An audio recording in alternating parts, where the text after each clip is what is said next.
Ahora te presento la primera parte de la historia, con Luis Miguel como protagonista, adaptada para mantener su contexto. Aquí está el guión completo, tal como lo pediste. Solo quería un bistec. Pero lo que la camarera le entregó con la cuenta lo cambió todo. Nadie lo miró 2 veces cuando entró. Al principio no.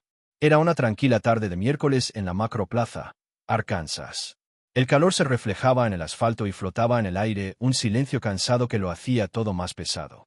El asador se encontraba en un centro comercial descuidado, entre una licorería y un puesto de cambio de cheques.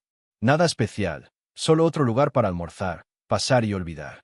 Pero Luis Miguel no estaba de paso. Entró, con botas vaqueras desgastadas, con más años que brillo, una gorra descolorida y calada hasta los tobillos, y una chaqueta de cuero marrón que claramente había recorrido kilómetros. Se movía como los hombres negros mayores aprenden a moverse en lugares desconocidos. Tranquilo, silencioso, sin asperezas. Mantenía la mirada firme, la voz baja y la postura neutral. No por miedo, por costumbre. Una vieja costumbre. El joven anfitrión apenas levantó la vista de su mesa con pantalla para una. Sí, respondió Luis Miguel con serenidad. En un lugar tranquilo. Si no es mucha molestia. El anfitrión lo condujo a una mesa cerca de la ventana. La mesa 7. Daba a la sala, pero le permitía ver despejada la puerta de la cocina. Luis Miguel se deslizó en la silla y apoyó las manos sobre la mesa. Sus ojos se movían, no su cabeza. Estaba observando. Tomó el menú y lo hojeó como si fuera nuevo en el lugar. Pero ya sabía lo que quería. Luis Miguel no era solo un cliente. Era el dueño, el fundador de lo que solía ser una orgullosa cadena sureña. La Casa Cortadora de los Gallego comenzó con un solo local en Tulsa en el 96, y lo convirtió en 17 restaurantes en 5 estados. Luego dio un paso atrás. Dejó que otros se encargaran del día a día mientras él se centraba en las operaciones, las alianzas, últimamente, en luchar por mantener vivo su legado. Este local de la Macroplaza estaba en crisis. Reseñas en Bimbo, tiempos de espera lentos, una rotación de personal que no cuadraba. Su equipo tenía explicaciones, excusas. Luis Miguel no las quería. Quería la verdad, sin filtros. Así que llegó él mismo, sin avisar, de incógnito. El restaurante estaba medio lleno, tranquilo, cansado. Los camareros se movían como si caminaran sobre cáscaras de huevo, y el personal de cocina apenas se asomaba por las puertas batientes. Entonces ella se acercó a su mesa. «Buenas tardes, señor. Me llamo María. Hoy me encargaré de usted». Luis Miguel levantó la vista y la miró a los ojos. Blanca, de 20 a 20 años, el pelo recogido en un moño despeinado, las mangas subidas. Parecía agotada y a la defensiva. «Buenas tardes», dijo Luis Miguel. «¿Qué suele pedir la gente aquí?» María echó un vistazo al menú como si la ofendiera personalmente. «El chuletón sigue estando decente. Viene con puré de patatas y berza». «Hagamos eso», dijo, cerrando el menú. «Medio hecho». Ella asintió y se marchó sin decir nada más. Luis Miguel se recostó. Volvió a examinar la sala, despacio. Había un hombre cerca de la barra. Un tipo grande, con el pelo rapado, polo ajustado, como si se esforzara demasiado por parecer importante. Con los brazos cruzados, observando al personal como si fueran una carga. Tenía que ser el gerente. El filete salió más rápido de lo esperado. Estaba bueno, bien cocinado. El plato estaba caliente. La cocina aún conservaba algo de orgullo, pero el ambiente seguía sin ser así. María regresó con la mirada baja y le rellenó el café. Dejó la cuenta con un recibo doblado dentro. Luis Miguel esperó, observándola alejarse, tranquila y firme, como si nada hubiera pasado. Entonces abrió la nota. No era un recibo. Escrito con tinta azul. 6 palabras. «Si realmente eres quien creo que eres, por favor no te vayas sin hablar conmigo». Luis Miguel parpadeó, la volvió a leer.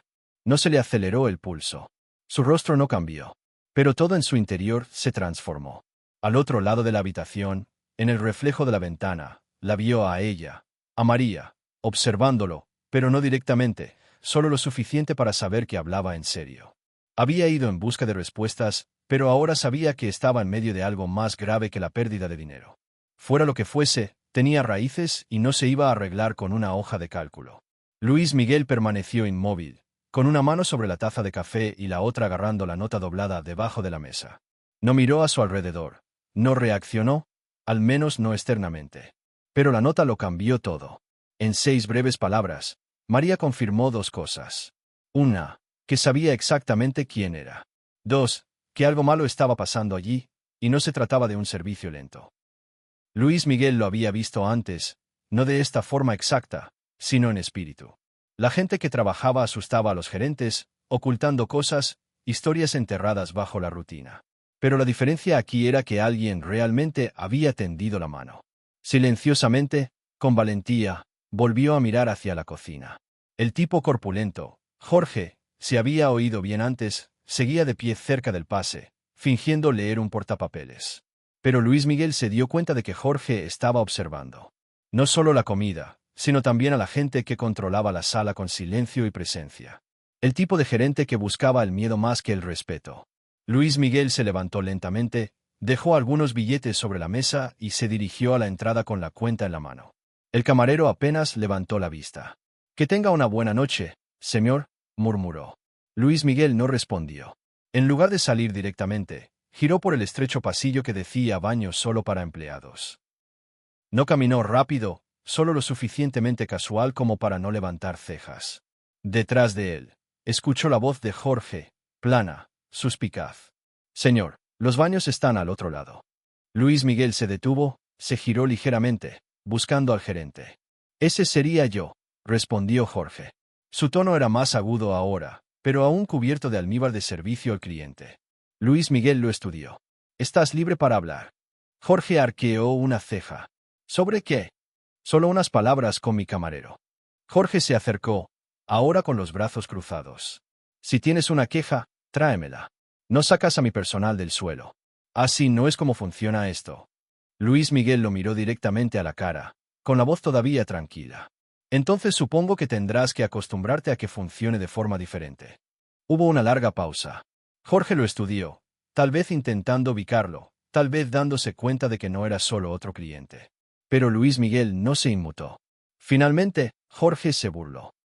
«Probablemente esté en la parte de atrás, cerrando». Luis Miguel se giró sin decir nada más y se dirigió al pasillo trasero. Encontró a María cargando una caja de limones. Ella se detuvo al verlo, con los ojos ligeramente abiertos, pero no con sorpresa, con miedo, con urgencia. «¿Qué haces aquí atrás?», preguntó en voz baja. «Recibí tu nota», dijo Luis Miguel. «Ahora habla». María miró a su alrededor y luego lo jaló hacia el armario al final del pasillo. Un espacio pequeño, olía a productos de limpieza y aceite de freidora quemado. Cerró la puerta tras ellos y respiró hondo. «No estaba segura de si lo leerías o si seguirías aquí. Dijiste que algo no estaba bien». María se frotó la cara. Parecía agotada, la clase de cansancio del que no se duerme. «Jorge no es solo grosero. Es peligroso. Se pierden entregas de comida, las cuentas de licor no cuadran. Las cajas registradoras siempre están cerradas, pero solo las noches que cierra. Recorta horas en el horario, luego ficha a la gente antes en el sistema para que la nómina no vea la verdad». Luis Miguel arqueó una ceja. «Y nadie ha dicho nada». «Tienen miedo», dijo María. «Todos lo tenemos. Si hablas, te amonesta por razones inventadas o simplemente te quita los turnos de la pizarra». Una camarera lo pilló guardándose dinero del bar. Se fue para el fin de semana. Luis Miguel lo asimiló todo despacio, sin expresión alguna. «¿Por qué me lo cuentas?»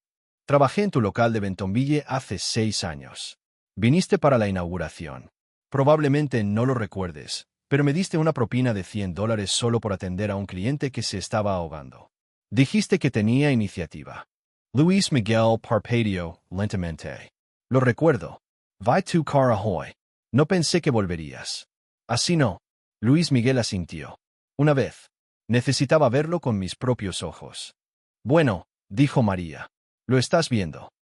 La observó, no con recelo, sino con una especie de respeto silencioso, como un hombre ignorado, subestimado y dado por perdido aprende a reconocer a alguien que ha pasado por lo mismo. «De acuerdo», dijo finalmente. «Regresaré mañana. Pero no como un extraño». María tragó saliva y miró hacia la puerta. «Entonces deberías salir por el lateral. Jorge tiene cámaras en la parte delantera». Luis Miguel guardó la nota en su bolsillo. «Vas a estar bien. He llegado hasta aquí». Luis Miguel no sonrió, pero asintió mientras salía por la puerta trasera, con una certeza. No solo estaba lidiando con una mala gestión. Estaba lidiando con la podredumbre. y la podredumbre tenía que ser erradicada.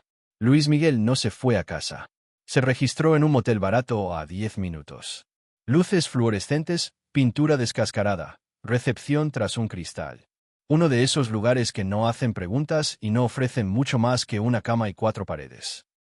La habitación olía ligeramente a cigarrillos y lejía, pero no le importó. Se había quedado en peores lugares. Se sentó en el borde de la cama, con la nota arrugada de María aún en el bolsillo de la chaqueta. Sus palabras le daban vueltas en la cabeza. Amenazas peligrosas. Gente que desaparecía de la agenda. Siempre se había enorgullecido de construir lugares en los que la gente quisiera trabajar, especialmente para gente que a menudo era ignorada o relegada a un segundo plano. Personal de cocina, madres solteras, estudiantes de secundaria, veteranos jubilados. Aquellos a los que la sociedad no trataba como activos. No dirigía restaurantes perfectos, pero sí justos. Esto no era justo. A las 10:17 de la noche vibró su teléfono. Número desconocido. Solo un mensaje. Un estacionamiento lateral junto al contenedor. 11 de la noche. Ven solo. Sin nombre, sin tonterías. Solo instrucciones. Luis Miguel no lo dudó. A las 10:58 ya estaba allí, apoyado en la pared de ladrillos detrás del restaurante, con los ojos puestos en las sombras que se movían bajo la parpadeante luz de seguridad. Mantenía las manos en los bolsillos de la chaqueta. Parecía una noche como cualquier otra, pero su mente estaba aguda. A las 11:03, la puerta trasera se abrió lentamente. María salió. Judy se detuvo, moviéndose rápido pero en silencio. Miró a su alrededor como si la estuvieran siguiendo. Gracias por venir, susurró. Dije que vendría, respondió Luis Miguel. ¿Alwinti Vile? No. Señaló hacia el callejón. Caminemos. Avanzaron juntos en silencio hasta que llegaron al otro lado del aparcamiento. El zumbido del ventilador de un congelador y sed en el fondo. María finalmente se giró para mirarlo. Tenía que asegurarme de que hablabas en serio, dijo. La mayoría de la gente simplemente habría tirado esa nota. No soy la mayoría de la gente. Estoy empezando a darme cuenta, respondió. Metió la mano en su bolsillo y sacó una pequeña llave plateada, entregándosela, envuelta en una servilleta de papel que abre su casillero en la trastienda. Bolsa de lona negra. Guarda un segundo teléfono ahí. De prepago. Lo he visto usarlo cuando cree que nadie lo ve. Las cejas de Luis Miguel se levantaron ligeramente. Lo has estado observando. Alguien tenía que hacerlo. Sabes que esto podría poner tu trabajo en riesgo. María se burló. Mi trabajo ya estaba en riesgo en el minuto en que empecé a hacer preguntas. Pero no puedo seguir viéndolo pisotear a la gente, reducir horas, embolsarse dinero, despedir a buenos empleados solo por no besarle el trasero. Luis Miguel asintió lentamente. Eres valiente. María negó con la cabeza. Estoy cansada. Él también lo entendía. Bueno, el tipo de cansancio que se asienta en lo profundo de uno. El tipo de cansancio que conocen los negros cuando han tenido que demostrar su valía 3 veces solo para entrar en la sala y luego guardar silencio una vez allí. No iba a dejar que ella llevara esa carga sola. Iré mañana, dijo. Mira a tu alrededor. Si lo que dices se sostiene, me encargaré. María dudó. Jorge no se porta bien. Renata tampoco. Si esto explota, no será solo por mí. ¿Renata?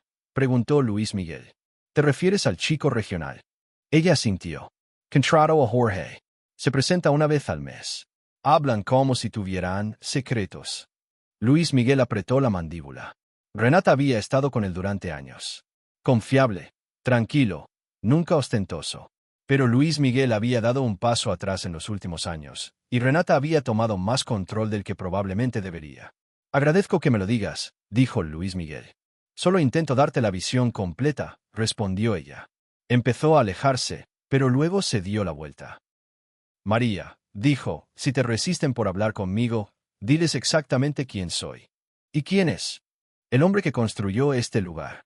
Caminó hacia la oscuridad, con las botas resonando en el pavimento en su bolsillo, la llave apretada contra su pierna como un peso, prueba de que alguien dentro aún creía que la verdad valía la pena el riesgo. Mañana ya no sería un extraño, y tampoco lo serían las mentiras que se escondían tras la puerta de la cocina. A la mañana siguiente, Luis Miguel no condujo a casa. Se puso la misma chaqueta, los mismos vaqueros, las mismas botas desgastadas. No quería parecer un jefe, todavía no. Esa imagen les daba permiso a la gente para montar un espectáculo. Lo que necesitaba era la verdad. Entró por la puerta principal del restaurante justo antes de la hora punta del almuerzo.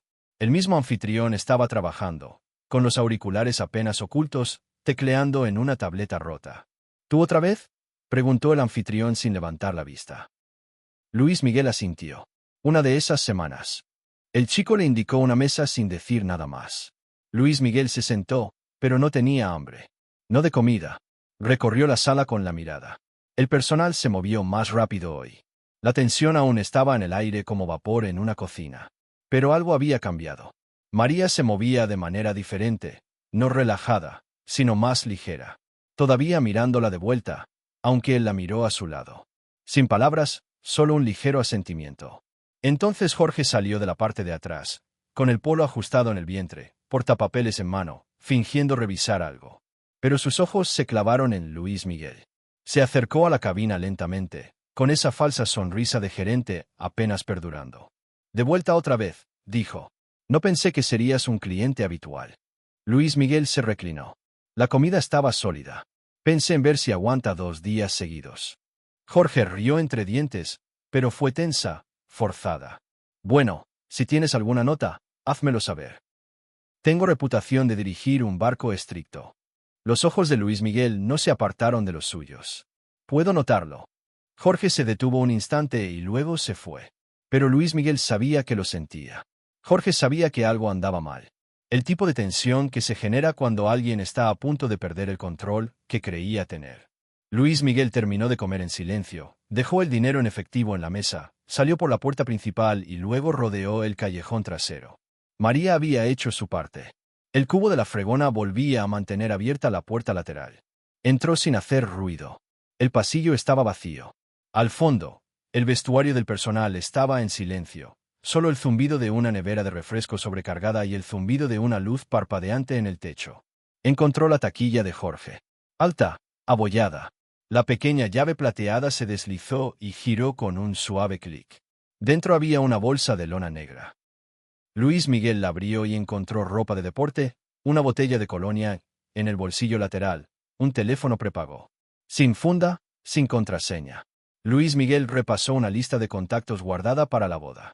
Tomó fotos de cada pantalla, de cada mensaje. Luego abrió el bolsillo lateral de la bolsa y encontró algo. Dinero en efectivo más pesado, enrollado con gomas elásticas. Denominaciones pequeñas, sin etiquetas. Parecía que alguien había estado ocultando dinero de la caja registradora. Luis Miguel cerró la cremallera y entró en la oficina del gerente, al lado. El mismo olor agrio a comida vieja para llevar y estrés. Abrió el segundo cajón. La propina de María y había acertado y encontró el pequeño libro de contabilidad de cuero negro. Un nombre escrito dentro del libro diario de Pepe. Lo abrió. Páginas de notas manuscritas, registros de inventario que no coincidían, facturas, entradas de alcohol con cantidades faltantes, propinas del personal redondeadas a la baja, horas tachadas y reescritas. Tenía su comprobante, pero antes de que pudiera deslizarlo en su chaqueta, la puerta se abrió con un crujido. Jorge se quedó allí, con los brazos cruzados. Sin sonreír. Ahora te crees astuto, dijo. Luis Miguel se quedó quieto. Debería haberlo sabido, por la forma en que entraste aquí. Jorge continuó, no parecías lo suficientemente asustado como para ser un simple cliente. Luis Miguel lo miró fijamente a los ojos. Hablas mucho para alguien con las manos sucias. Jorge entró, cerrando la puerta tras él. Entras en mi casillero, en mi oficina. ¿Crees que vas a salir de aquí como si nada? Luis Miguel mantuvo la calma, todavía con el libro de contabilidad a su lado. No voy a salir como un cliente, Jorge. Voy a salir como el hombre cuyo nombre está en el contrato de arrendamiento. El dueño de este lugar. Jorge Parpadio, sorprendido. Luis Miguel dio un paso adelante, en voz baja, mesurada. Has estado robando, amenazando a la gente, cubriendo tus huellas como un novato. Pero aquí está la cuestión. No importa cuán discreto lo hayas mantenido, el periódico nunca miente. La mandíbula de Jorge se tensó, sus puños apretados, pero no se movió. ¿Llamaste a seguridad?, preguntó Luis Miguel. A la policía. Adelante. Comparemos notas. Un largo silencio. Entonces Jorge rió, amargado, cansado. ¿Crees que esto termina conmigo? ¿Crees que hice todo esto yo solo? Luis Miguel entrecerró los ojos ligeramente. Renata. Jorge asintió una vez. No quiere saber cuán profundo es. Ya lo quiero. Luis Miguel pasó junto a él, con el libro de contabilidad metido en su chaqueta. Sin miedo, sin prisa. Porque ahora tenía más que una corazonada. Tenía recibos. Y una vez que tienes recibos, el COVID siempre comienza a desmoronarse. El teléfono sonó a la mañana siguiente. Justo después de las 9 de la mañana, Luis Miguel estaba de vuelta en el motel, sentado en el escritorio desportillado, revisando fotos del teléfono quemador de Jorge y las páginas que había escaneado del libro de contabilidad negro. No estaba cansado. Estaba concentrado. El tipo de concentración que obtienes cuando te das cuenta de que personas en las que confiabas han estado derribando silenciosamente todo lo que construiste. El identificador de llamadas mostró un número local de Arkansas. Sin nombre. Contestó sin saludar. Dan, soy Renata Vega. Luis Miguel no habló. Dejó que el silencio flotara. Escuché que has estado husmeando en la macroplaza, continuó Renata, su voz resbaladiza con una calma forzada. No pensé que necesitaríamos hablar así, pero aquí estamos. Luis Miguel se reclinó en la silla, con los ojos fijos en las fotos sobre la mesa. Deberías haber llamado antes. No sabía que era tan malo. Luis Miguel rió entre dientes una vez, bruscamente. No. Simple. En la línea. Mira, dijo Renata, bajando un poco el tono suave. Jorge nunca fue pulido, pero necesitábamos números para estabilizarnos. Lo estaba haciendo bien. ¿Quieres decir que estaba robando? No sabía nada de eso. No me mientas, Renata. Ahora no. Silencio. La voz de Luis Miguel se mantuvo firme. No contratas a alguien como Jorge sin saber qué está dispuesto a hacer. Lo trajiste para que hiciera el trabajo sucio mientras te limpiabas las manos. Renata intentó cambiar de rumbo. Dan, vamos. Nos conocemos desde hace mucho tiempo. Sabes lo difícil que ha estado el mercado últimamente. Las tiendas cierran por todas partes. La mano de obra es cara. La gente no se queda. Retrocedes y de repente toda la presión recae sobre mí. Tenía que tomar decisiones. Decisiones que hicieron que a la gente le robaran horas, propinas, tranquilidad. Estás haciendo esto personal. Luis Miguel se inclinó hacia adelante. Es personal. Creé esta empresa para darle una oportunidad a la gente. Gente como yo que fue pasada por alto. Y ahora tengo personal con miedo de pedir descansos porque no saben quién está mirando. La voz de Renata se endureció. Mira, no quiero que esto se ponga feo. Estoy tratando de mantenernos limpios aquí. Luis Miguel casi se rió. ¿Limpios? Tienes dinero cambiando de manos, tratos secretos con representantes de licores, registros falsificados y un teléfono quemador lleno de pruebas. No estás limpio. Solo estás callado.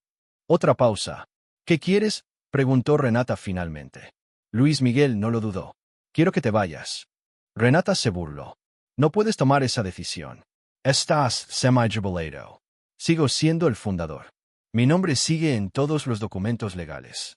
¿Crees que la Junta no escuchará cuando vea lo profundo que es este lío? Si haces público esto, todos perdemos. Renata espetó. El nombre de la empresa. Tu nombre. Arrastrará a todos hacia abajo. Luis Miguel se puso de pie, con el teléfono todavía pegado a la oreja. Entonces supongo que deberías haber pensado en eso antes de vendernos a todos. Terminó la llamada. No me despedí. No hacía falta. A las 2 de la tarde, Paloma tenía todo lo que necesitaba. Documentos escaneados, capturas de pantalla de mensajes, notas de audio y el teléfono prepago que Luis Miguel le había dejado esa mañana. Da basta, dijo con franqueza. Ven a Caber. Bien. Pero Dan, si sigues adelante con esto, no solo vas a despedir a un tipo. Vas a destruir tu vieja estructura. ¿Estás listo para eso? Luis Miguel la miró fijamente a los ojos. Ya no quiero esa vieja estructura. Esa noche, Luis Miguel entró al restaurante de la Macroplaza a la hora de cierre. Tiempo. Sin chaqueta, sin disfraz. Solo el mismo. El personal levantó la vista, confundido pero no asustado. Ya no.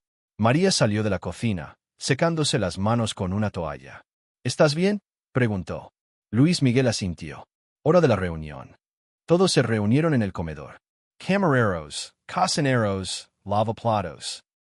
Incluso apareció el anfitrión adolescente. Luis Miguel se quedó al frente, en silencio al principio. Todos merecen algo mejor, dijo finalmente. Y debería haber aparecido antes. Nadie habló. Solo escucharon. Jorge se ha ido. Sigue Renata, y cualquiera que haya estado robando o encubriéndolos. Tienes una oportunidad de irte por tu cuenta. Mañana por la mañana empiezo a reconstruir, y lo hago con gente que se preocupa.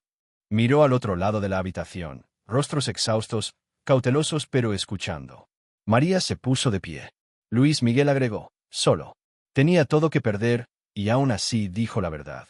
Ese es el tipo de liderazgo en el que creo. Se volvió hacia la cocina. Este lugar no está roto. Solo estaban las manos equivocadas. Ahora nos retractamos. Sin aplausos ni vítores. Pero las cabezas asintieron, los hombros se relajaron, y por primera vez en meses, la gente respiró sin miedo. Luis Miguel no solo había expuesto el problema, sino que le había declarado la guerra. Pero lo que no sabía era que Renata tenía una última jugada, y ésta se acercaba más rápido de lo esperado. 2 días después, Luis Miguel recibió un sobre Manila con el sello de la dirección del remitente de la empresa y un adjunto legal urgente impreso en el anverso. Estaba sentado en el vestíbulo del motel, bebiendo café aguado en un vaso de poliestireno y hojeando facturas de proveedores. El sobre era grueso, de esos que permiten percibir los problemas a través de su interior. Una carta de cese y desistimiento del departamento legal de la empresa, acusaciones de difamación, allanamiento no autorizado a propiedad privada, interferencia con las operaciones regionales. Todo firmado con el nombre de Renata al pie. Luis Miguel ni se inmutó. Había visto movimientos como este antes, amenazas en papel de quienes creían que se podía comprar el silencio con la intimidación. Pero esa estrategia no funcionó con él. Ahora no. No después de lo que había visto. Cogió el teléfono y llamó a Paloma.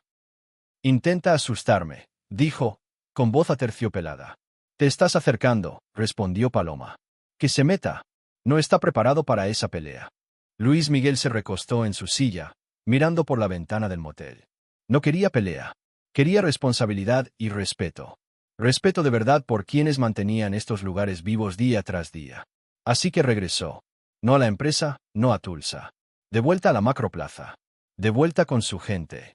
Esa noche, el restaurante estaba cerrando. Las mesas se estaban vaciando, los recibos se imprimían, el último ciclo de la freidora de la cocina silbaba en silencio. Luis Miguel entró por la puerta lateral. Sin sombrero, sin disfraz. Solo el mismo hombre que empezó esta cadena desde cero y ahora estaba allí para rescatarla de la podredumbre interior. Encontró a María en la parte de atrás, enjuagando gajos de limón en un cubo gigante de plástico. ¿Estás libre 5 minutos? Preguntó. Ella se secó las manos, miró por encima del hombro y lo siguió a la oficina. Dejó caer el sobre en el escritorio. Renata está intentando enterrarme, dijo. María lo recogió y leyó la primera página.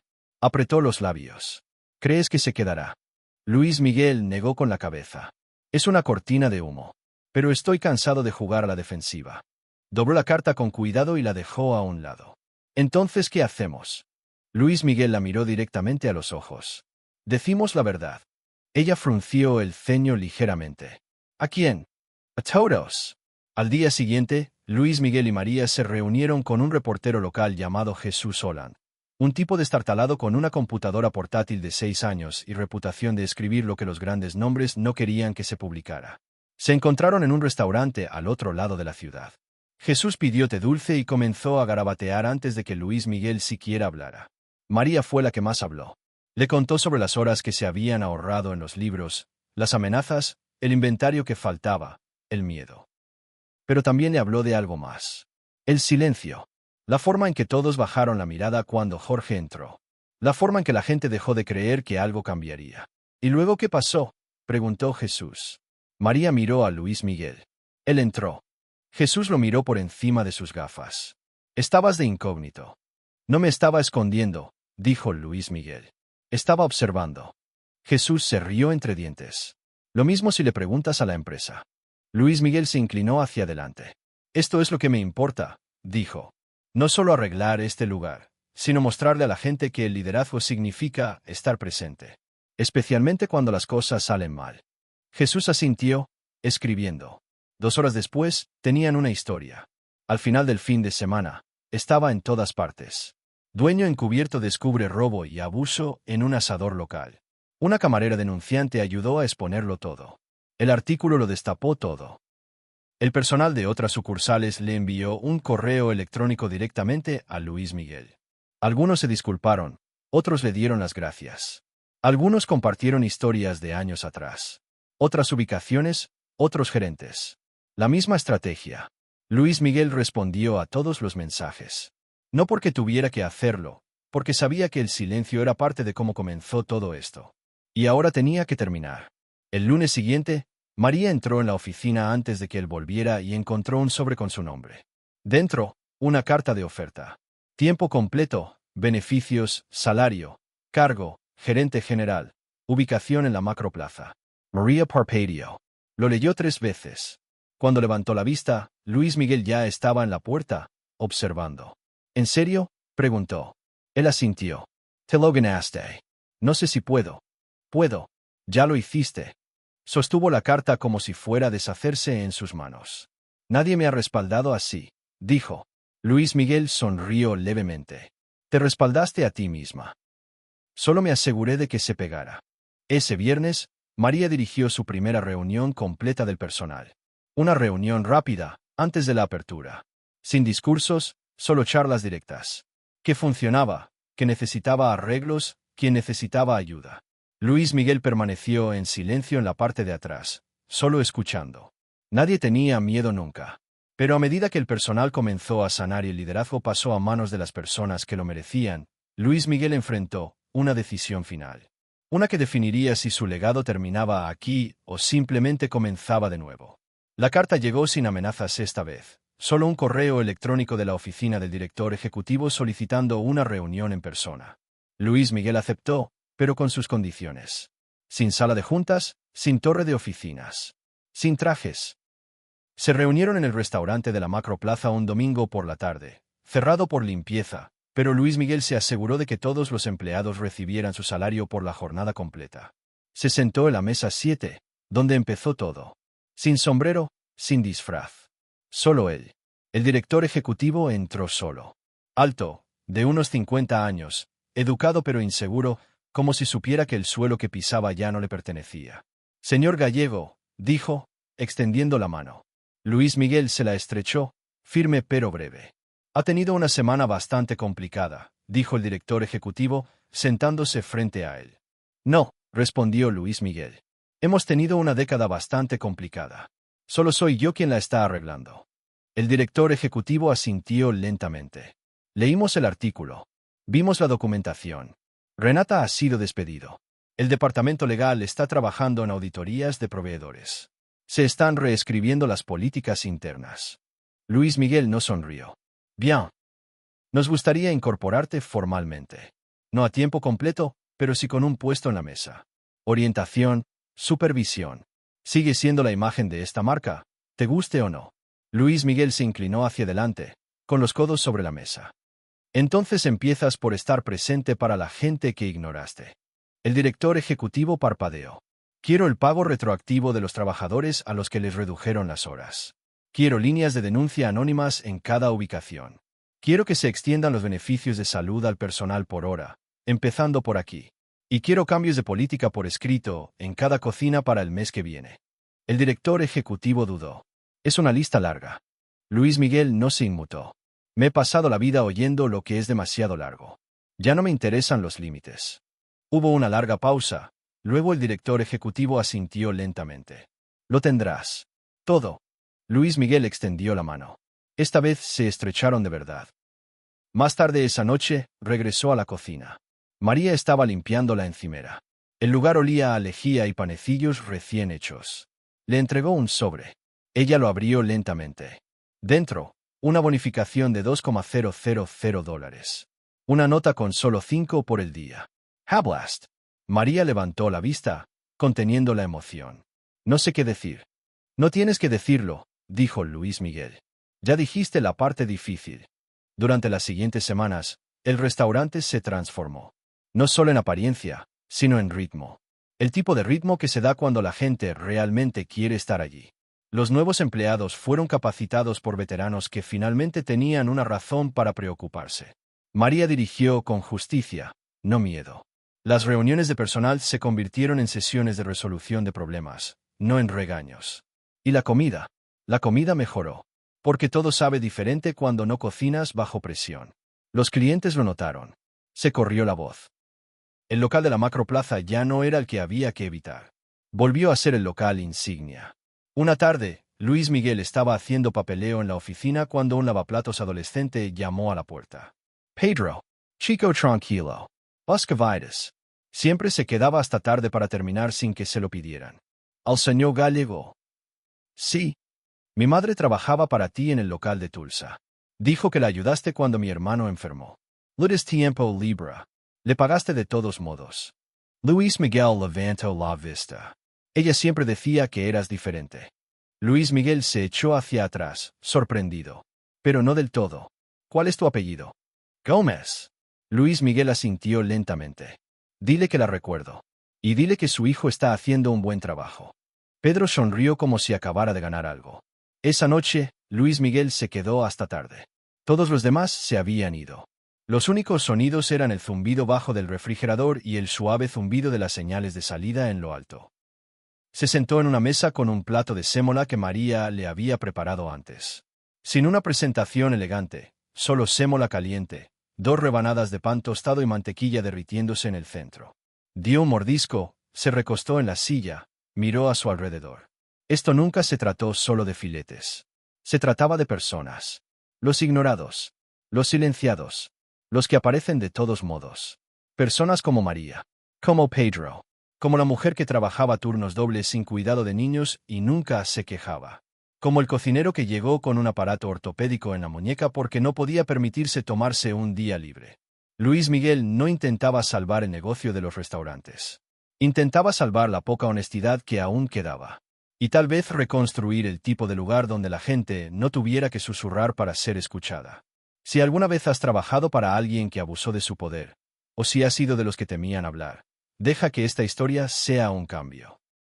No empieza con un título. Empieza con valentía. Alza la voz.